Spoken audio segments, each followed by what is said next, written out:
It's the Brad and John Show. It is the Brad and John Show. Today's date is the 22nd of October. It's a Wednesday, and this is the C Block, the Charlie Brock. John, first off, I'm going to tell you something. I apologize. I made some mistakes yesterday in the show. I'm not trying to give excuses, but just a few minutes after we started yesterday's show, I got a phone call and from one of my family members, and they know I'm on the air, and the only time they would call me when the show's on is that there was a problem, and my youngest son was once again, unfortunately, back in the hospital. He went to the emergency room, and after I got done here, I went and was with him. And it's so sad for me. This is my son, my youngest son, who's 31 years old, Drew. Great kid, and has had health issues. Started when he was a junior in high school. And it just doesn't get any better for him.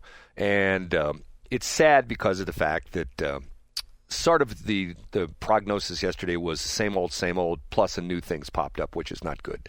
But the interesting part of it was, we had a doctor in the ER who has a very thick accent, and you had to listen very carefully to what he said. And he was actually a very funny guy. And at one point in time, he said something to the effect, which was actually sort of funny to me, about my son has inherited a illness from his mother. And he made a comment about how my son needed to have a talk with his mother about why did she do that to him. And the way he said it was really funny. And I know it sounds cruel, but it was actually very funny the way he said it. And he meant it in good spirits. And it made my son and me both laugh because of the fact that sometimes, I don't know if you've had this, John, you have doctors who just don't have a sense of humor. You know what I'm saying, John? Yeah, no bedside manner. You're saying that this doctor had a great bedside manner. Yes, and we were in the emergency room, and, you're separated by the next person, the next little bay, whatever they call it. You're separated by a sheet. And when he went into the people next door and the couple next door, and once again, this is not HIPAA violation, I hope not, but the couple next door, you think I'm old. The lady said they had been married for 63 years. So do the math on that one. That would put them way up there in the years. And he was there with an infection because he was injured a couple weeks ago and the stitches had gotten infected and stuff like that. And he was cutting them up. This guy was obviously in pain. And once again, you had to listen very carefully to what he said because he had such a thick accent. And he was making them laugh, making them feel comfortable because of the fact that this guy was obviously in pain, and it turned out to be a somewhat serious situation because the infection was worse than they originally had thought. And I thought to myself, we need more doctors like this in the world. A guy who can come in and not only heal you with his medical training, but at least divert your attention away from pain with his humor. Get what I'm saying, John?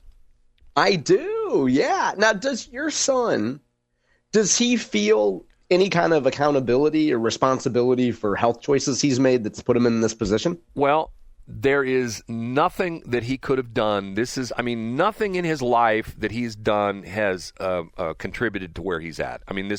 There's nothing that has, there's no way, no how. So this is genetic is what you're saying. It's not because he vapes. It's not because he makes other poor health choices. This is purely genetic. The interesting thing about my youngest son is he's a pretty much of a straight arrow. If you'd see him, if he'd walk in the room today, you would see and I would say he's a good-looking guy. He still is. He's fit and trim. He's 6'4". Matter of fact, it's funny because of the fact that I know where he works and I know people that work with him.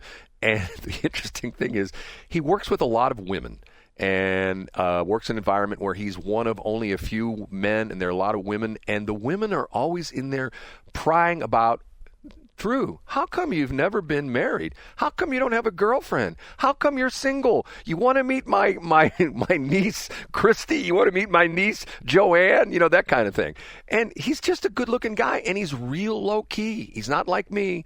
He's sort of a laid-back kind of guy, very sharp, very smart. Used to be. And he's a Bernie bro. He's a Bernie bro, which makes it... that's a good selling point, which makes it even more interesting. And what's interesting about it is him and I talk back about this all the time. I don't hold this against him. Matter of fact, if anything, we have some fun conversations over this because of the fact that when Mondami first came out in New York, I called up my son, Drew, and I go, hey, Drew, I'm going to miss you because all three of my other kids do not live. I have 4 kids. All 3 of my other kids do not live in the St. Louis area. They're all outside the St. Louis area now. And I called him up one day and I go, Drew, it's going to be real sad for your mom and I because you're going to move away and all 4 of our kids are going to be out of the state. And he says, why is that, Dad? I go, I know you're moving to New York because Mondami's going to run things. You're going to he seems like a Mondami guy, doesn't he? You're going to get free health care. You're going to get free groceries. You'll be able to ride transportation for free. You can sell your car because you'll be in New York City. You won't have to worry about a car. You won't have to buy insurance and that kind of stuff, all that kind of stuff. I mean, he's just a good kid. He really is. And it's one of those things where, and I think you can identify with this too, you as a parent. There, to me, is nothing, there's no pain greater than watching one of your kids suffer. You know what I'm saying, John?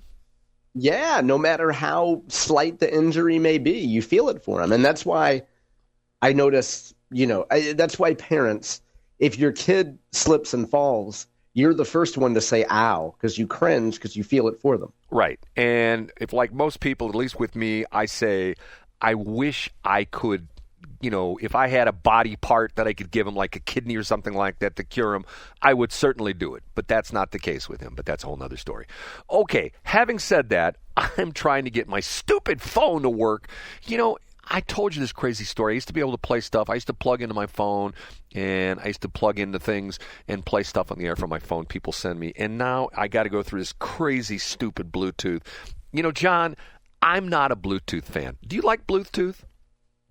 It depends. If I'm somewhere in public and say a loud gentleman or a loud woman is shouting into their Bluetooth because they want everybody to hear them, then I hate Bluetooth. If Bluetooth connects to my car when I get in and I can listen to, podcaster.com, or I can listen to a Mark Matheson interview on Westplex via my phone, then sure, I love it.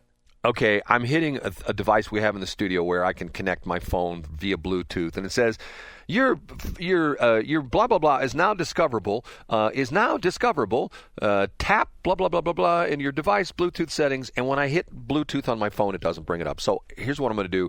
I'm going to save this till tomorrow. We'll talk about this tomorrow, which I thought was really funny. This was a Jon Stewart bit. Did you ever watch Jon Stewart? Did you watch him when he was on The Daily Show every single day? No, I didn't. You didn't watch him? No, I'm not a TV guy. No, I'm not going to obviously dedicate any time out of my life at any stage of my life to watching Jon Stewart, but I'm familiar with The Daily Show. Well, what's fascinating to me is that there are some guys that, and it's like it's gotten, Bill Maher has gotten to be to the point where like that. He's an equal opportunity skewer, if you know what I'm saying. He's skewering. Yeah, of course. And I really appreciate that. I mean, I like it when he's giving crap to both sides of the equation, if you know what I'm saying. That would be like somebody setting up a super freedom caucus to kind of skewer the right wing, right? Okay, John, did you by any chance play the video I sent you this morning? I did, yeah, and it was a clip of it was an AI chick saying, what was she talking about? She's talking about the Brad and John show. Yeah, but what was the punchline? I don't remember. Peace, O-U-T. Oh, yeah, and she had some other words I didn't understand. She said steez with me, and then there was some kind of AI slop that didn't come across that she said about you. Oh, no, it's perfect, understandable. You're just not down with all the slang like I am. Yeah, well, can you tell me what it was? She said I was a wheeze freegan.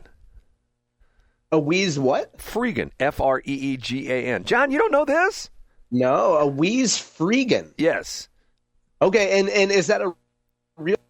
You look up an album thing or something? Hold it. You cut out there a minute. You cut out there a minute. Try it again. What'd you say? A wheeze. What is a wheeze freegan, Brad? You don't know what a freegan is? No, I don't have any idea. A freegan is a person who, in reaction to the statistics that West wastes 25% all of its resources, gets items from the trash that are perfectly good. It is often smelly, but hundreds of items can be found perfectly fine that otherwise would be wasted. Is often linked with environmentalism and activism, often have regular jobs, but just eat out of trash. That's me. I'm a freegan. Okay, so it's kind of like a vegan, but it's a freegan. I get the derivation now. Right. And then the other one was the other one. I can't believe you didn't pick up because you're the guy that picks up all this. What's a wheeze? Wheeze? Well, you're a steez. Well, now explain to everybody what steez is. Steez is a 1990s term for style. Right. So you have style. So John is steez. So if you says, man, that guy's steez, that means he's got style. It's a noun. It's not an adjective. But right. yeah, it's a popular phrase from 30 years ago. Yeah. Right. Okay. And then she called me. She said I was a gish gallop. GISH GALLOP. You know what that is? No, I've never heard of that. John, come on. You're disappointing. What's a gish gallop? Educate me here, Brad. I want to know. Gish gallop, infamous debate tactic used by amateurs, grifters who are paid by shills, and people who only care about winning alike. The gish gallop is a tactic in which one person purposefully gives as many incorrect or falsely quoted statistics as possible in a very short time frame. This forces the opponent to waste speaking time, taking down endless straw men and lies created by their opponent, and is usually a sign that utilizer is arguing in bad faith. People who scientifically, factually, incorrectly position such as TERFs, neo-Nazis, and infamously young Earth creationists often use this tactic as simply quoting reputable sources and studies is not an option. The gish gallop is a tactic commonly used when you have no shame or care for fact and just want to win. I'm a gish gallop, John. Yeah, I love that, Brad. And according to Nielsen, 107% of people listen to Gish Gallop radio 14 times a day in their car. Okay. So here's what's interesting. I am really getting good on AI. My favorite one was, we didn't talk about this the other day. John's always talking about the people that use those scooters. What kind of scooters are those at the grocery store, John? Obesity scooters. Okay, so I already know you liked it. I did a video of a, shall we say, atypical scooter user in a store. Yeah. I would call her sturdy, but I would say you would do a double take if you saw her riding what is traditionally the province of fat, injured people, right, or just generally disgusting people. And you saw this woman on it, you would do a double take. Right, because she's an attractive blonde with a very low-cut top in a grocery store on a scooter. Okay, and I sent that to John. And John, your initial reaction to it was, come on, tell me now. I thought it was great. Yeah, I thought it was awesome. Okay, yesterday I put up another one. Did you see the one? I'm sorry, I'm ODing on this stuff. Yeah, was this the one with bathroom humor? Yeah, where she talks about. See, the interesting thing is, I get these women that I find online that are doing testimonials. It has nothing to do with AI, but I find these women who are very easily come forward and give a glowing testimony of John, but shred me, and I don't mean shred as in playing guitar. Yeah, amazing how that happens. But they're just mean to me. And she essentially said that Brad's top three was, can I say it, John?